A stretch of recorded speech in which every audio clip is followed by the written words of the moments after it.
My dad used to say to me, if you don't buy a ticket, you won't win the raffle. And it kind of made me feel about the game last night. Tottenham didn't take any chances. We had so much of the ball. We were in possession at one point for 90% of the half. And we were on the front foot the whole time, constantly moving forward, winning the ball, keep going. But actually, no end product. No one was prepared to take a shot. And it felt like no one was prepared to put like a cross in or something like that. It felt very much like tic-tac, trying to score the most perfect goal. And as enjoyable as the football was, watching them play and move so fast and so on, it almost became a little bit frustrating because I was willing the ball into the net and really wanting someone to pull out that bit of magic, a bit of Maddison-esque, pass that kind of puts it in the right place for someone to strike it or whatever. And it just didn't come. And at half time, as a group, we would obviously WhatsApp group messaging about the game and so on. And I put in there that I didn't think that Ange would be particularly happy for all the mesmerising, cool, entertaining football. Without that end product, you are just a James Ward-Prowse free kick away from being back to square one again. And when we came out for the second half, again, what it reminded me of a little bit was almost like the game against Man City, where it felt like they were cruising and they took their foot off the gas. And that's how I felt that we started to look. Like we were taking our foot off the gas and we were kind of just, felt that we were comfortable. And we was. To be fair, West Ham didn't really offer too much. It was very much long ball, hit and hope, try and catch us out and so on, which I'd have felt a lot more confident with like Van der Ven in the team. But for the most part, we dealt with it quite well. But what you can't legislate for ever is switching off, making a mistake, or some ball taking a double deflection and putting itself in front of the opposition player. And as soon as that happens, you are then on the back foot, and then trying to raise your game back to where you were in the first half is always going to be really, really difficult. Listen, I know we've got real injury problems and so on, but the expectation from Ange is that these players play with that belief and that desire that they showed in the first half. But you've got to have an end product. And I would say this is probably the first game that I really watched and thought to myself, if only Harry Kane was here now.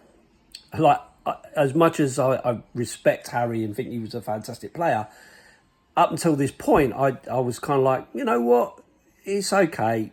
Other players are chipping in with opportunities, as Romero did last night with a fantastic header from a standing position to get us the lead. But you almost needed that out and out hungry goal scorer who's never going to let you down. Absolutely, Sonny is been fantastic and is fantastic. And he takes some great opportunities and he's been in great form, scoring form. But he's not Harry in terms of an out-and-out goal scorer that's going to get you that every day, every time you play. He's, there's going to be ups and downs with that. And of course, Richarlison is coming back from an operation. So, and I still don't feel we've seen the best of him. And whether that's because he hasn't been playing, or he hasn't been playing his preferred position, or he's been carrying his knock, or whatever it might be, it's just not happened for him. So we can't rely on that scenario either. But it really felt like we needed someone to really just have a go. So I was disappointed a little bit with Kulu and with Johnson, who I thought were brilliant against City, and were really into the game yesterday, certainly in the first half. But their job to get the ball into dangerous areas just didn't seem to happen. And I know we're not the biggest in terms of scoring with headers and stuff like that. But if you don't buy the ticket and chuck the ball in there, you can't take the chances. So for me, I was like, I could almost see it coming. And I think that's been the story of our season so far. You know, taking the lead, Wolves, Villa, now West Ham. You know, it's a real frustration, and I can absolutely understand why Ange would not be very happy with it. Now, I personally, as I've said in a video recently, I've stayed away from social media because I find it so, it just rips into it because it's so reactionary. That it kind of really rolls me up and gets me annoyed and stuff like that. And some of the pettiness, and I just can't be doing with it. So I haven't looked at anything from a Twitter point of view. I haven't watched anybody else's updates. I haven't watched Angie's update after match interview or anything like that. So this is just me saying it how I saw it, watching it last night. And I didn't sell my ticket in the end, didn't get no money for it. So there's 60 quid down the pan again. But, you know, so like I said, really enjoyed the first half. Thought it was really, really good. Apart from being frustrated that we didn't put the ball in the back of the net. And then when I watched the second half, it like I said, I almost could feel it coming. You could feel it coming. Someone like Bowen is always gonna love that opportunity. He's not gonna miss it. And then, you know, poor old Destiny makes an absolute, you know, banging mistake there. And to a certain extent, it, you know, puts the keeper in a really difficult position. Maybe he could have done better himself as well. But it is what it is. Mistakes are going to happen. And like I said right at the very start, this is a marathon, not a sprint. Where we end up at the end of this season will be where we end up. It can't get much worse than it did last season. At least we're going down fighting. At least we're making the effort. At least we can see improvements and development and so on. So January will be interesting to see what new recruits we get. I don't think we're going to be seeing big names and that kind of stuff, ready now players. But what you will get, hopefully, is the players that Ange feels that he can influence, he can move into the right ways and manage in the right way. And I don't think age is you know, also a particular thing in it, because, you know, this is a really young team overall. That's really trying. You know, Viles is being chucked in. Udogi, who's been put in. Porro, I thought, had a really good game last night. Really, really busy. Really, really hard working, and so on. So I think that, you know, the seeds are there for this to grow. And I just would urge Tottenham fans to let's just take it one game at a time and see where it takes us. There shouldn't be an expectation of getting the Champions League, getting into Europe, winning a cup or anything like that. It shouldn't be that kind of expectation on this team. The manager's been with this club, 6 months? Something like that.